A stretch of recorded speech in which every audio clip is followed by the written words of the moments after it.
Here's how to take your own feelings and thoughts after a breakup in order to understand what your ex might be thinking and feeling after a breakup. So the first thing I'll say is you have to be really careful not to project the intensity of your feelings onto your ex, especially right in the beginning of a breakup, because they might have been kicking around this decision for a while, and so when they finally go through with it, they're going to be cold. They're going to be insistent upon the decision, and there's really no amount of begging or anything like that you can do to have a change of the outcome. And of course, if you got the rug pulled out from underneath you by getting broken up with, you're going to be you're going to want to cling to that person. Your feelings are going to be really strong. And so you want to be careful not to project those intense feelings onto your ex as though they feel the same thing. They need a little bit of time to get past the relief phase of finally having made the breakup. And then over time, as they're not hearing from you, they start to miss you.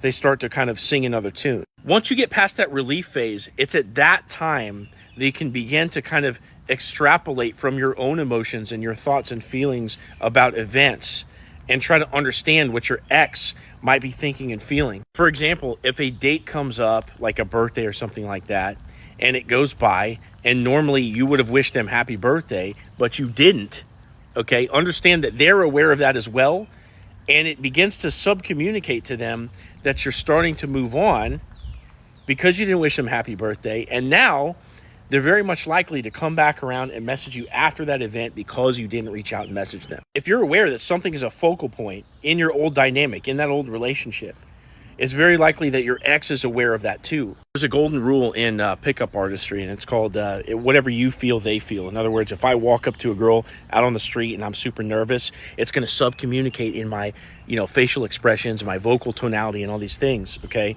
But if I walk up super confident, they can also feel that as well. And so the feelings in your body become a form of intelligence. And if you're feeling something as a product of this distance that's now between you and your ex, it's very much likely that they're aware of that same space and they're having a lot of similar feelings as you are. But what you have to understand is that depending on how much time has passed since the breakup and now, and however much time you've been in no contact, your threshold for pain of missing the other person is going to be at different levels. So closer to the breakup, your threshold's going to be here, and the person that dumped you is going to be up here.